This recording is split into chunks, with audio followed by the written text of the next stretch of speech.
Happy Thanksgiving, YouTube subscribers and friends and the like. It's Grant coming at you from Days in Las Cruces, New Mexico. That's the wheels I'm driving this week. Crew cab, which is nice. Doesn't have no bells and whistles. Is extended. Does have a wider than average truck turning radius, which is kind of annoying when you get in tight spots, but I'm making it work.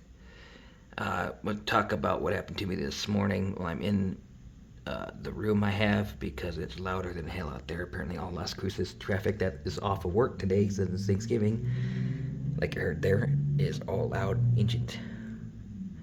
And people do that. They lift their trucks, they put louder, they take them and modify the mufflers and all that, and they tint the windows like that guy, and so on, because they're not happy at their job and they want to see a sense of gratification out of their job. You know, that not all their money is going to their bills. And so you have a lot of people with modified vehicles. But anyway, this morning, well, I should say last night, I stayed in I'm just going to be vague on the details of it, but I stayed in a small town in the desert in Texas last night at a community center. And then this guy in a white pickup, I don't know if he was dumping stuff in the dumpster or if he was dumpster diving out of the dumpster. I kind of tend to think he was trying to dump stuff in the dumpsters. They had like 6 of them there, because I heard a bunch of dumpster lids closing and opening and yada yada. Well, it's in the back bed. I call it the bench seat of the truck. Then he came behind my truck and sat there, and I don't know if he was trying to figure out if I was in it or not if I'd have been watching him or not or something. I don't know. I looked up and looked at him, and then he got back in his pickup and left, and I don't know if he was planning on doing something with the mud flaps, but he parked right there next to him. Makes it wonder if he was going to try and do something, thinking that that truck was like a city truck and nobody was occupying it. Maybe, I don't know. Anyway, he leaves. I think nothing of it, scared the guy off, whatever. Like 10 minutes later, he circles back, and then he came back again. And before all this happened, I had a cop come cruising by in front with the alley lights, the white sidebar light of his light bar, checking me out. And I don't know if he was trying to tell me to move along, or if he's just checking to see if the vehicle's occupied or whatever. I don't know what that deal was between the cop and that guy that kept coming back 2 or 3 times. I'm like, okay, I gotta leave. I'm not gonna put up with this all night long. So I left there and went across the interstate to where the hotels are. And there's like, say, a hotel over there across the street, and then this side of the street would be the overflow parking for trucks, purposely made for trucks. I went and parked over there, and at the time there was no other trucks there. And so I thought, okay, I'll be good to go. And I was exhausted, kind of. I was just tired from driving for the day, so I just nosed in. I shouldn't. Normally I park nose out, so you can just get out and go. And I should have done it that night, too, and I didn't. But anyway, before all this happened, this week is Thanksgiving, and then we have Christmas coming up, and then New Year's coming up. And those are notoriously slow weeks. So I went and rented a storage shed, or storage unit, in San Antonio, and put my couple bags and my gun and everything in it, because if I was going to end up living at the airport, quote unquote, for a week at a shot, which it could be, it becomes questionable. I end up with way more questions than answers if they saw me on camera for being there the whole week, and then I have a gun in it, whether the gun's in a case or not or what. It doesn't really matter at that point. They're going to be like, you weren't flying through. We know you've been sitting here for a week. And then I might have problems. And so because of that, I went and put it in storage. And before people bitch and complain to me about that, the storage unit has, I counted 2 different lock boxes that you have to go up to get to the level to where I'm at. And then I have two locks on the outside thing, and then like 6 or 8 locks to get all the way to the gun.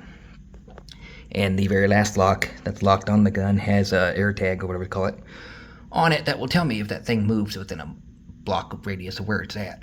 Give or take, it'll alert me. So I'm not too worried about it or my other stuff anyway. And they both bags have tags in them. And so I just decided to go that route this week, because it was a 50-50 chance of getting that truck or not out of San Antonio or Laredo. This one was out of San Antonio. But because it was on a Wednesday, I figured, there's a less likely chance. And just after I did that, then they called me back up and said, yeah, we could get this one. Now, they at first they rejected this one for the amount of time frame, because I said I could deliver it by Saturday, but I can wait till Monday if that's what they need. And they rejected it, so I don't know, the other driver gave up on it or something, and they gave it to me after that, in the late Wednesday afternoon. So I take the truck, and like I say, last night that whole deal happened with the dumpster guy, and I think he just the type that wants to look for stuff. Would be my guess. He was looking in the dumpster diving, and looking at maybe jacking the flaps off of, or my C-clamps off of there, off of the flaps and stuff. I'll show you that in a minute when I get all done here, when it's not, because it's quieter in the room than out there. But anyway, that all happened, and I moved across the interstate away from that to the overflow for the hotels, and then I parked nose in like that instead of parking nose out like I should have. I woke up in the morning to a couple people speaking Arabic at the end of my truck there and laughing a few times, which I thought, whatever, no big deal. And there's two semis parked there. There's one parked right directly behind me and one next door to it. And I had room to leave. They both left me room to U-turn out of there and leave the other way, but they're probably making fun of my nose diving in there instead of pointing out for that reason and try to, block me in to be funny or whatever. Anyway, these guys are speaking Arabic, and then they're laughing away at times, and then I hear the snapping noise. And I'm like, what the hell was that? So that's what made me get up, because I heard a weird snapping noise, which I recognized to be the metal banding that the factory puts on. Sure enough, as I popped my head up, that dude had just, on the passenger side, taken the metal banding off, and they were headed toward the driver's side metal banding, which I'll show you in a minute. So, of course, I jumped right in the driver's seat, turned it on. They both were like, uh-oh, woke him up. I don't know how they didn't know they woke me up, because as loud as they were, but anyway. I go turn to leave with my other banding and the other two zip ties still on it, so I at least had half the thing. They're all laughing away. They're walking back to their truck, and as I went around the corner, I saw which truck they got into. And I personally didn't do anything, but karma can be a real, some days when you screw around with people's stuff. And let's just say the driver's side sidewall of their driver's side steering tire may have blown out before I left that parking lot. I didn't do anything, myself. Karma did it, as far as I'm concerned. But in my opinion, you mess with people's stuff, that's what you get. So they're spending Thanksgiving, at least the morning of Thanksgiving, in that same parking spot, trying to fix their steer tire, because they decided to do that. I didn't do anything. I didn't jump out of the truck or nothing, because there's two guys, ragheads, of course, the Arabic ragheads. The one guy has a knife that's big. I think it's a knife or a cutting tool of some kind that was as big as not a machete, but like a taller axe or something, or it might have been like a single tang knife or something altogether, but it was a pretty long handle on it. Whatever it is that he had, and I didn't want to take on two people without my gun or nothing, so that's me. And my first thought was to save the rig anyways. That's why I got in the truck and left.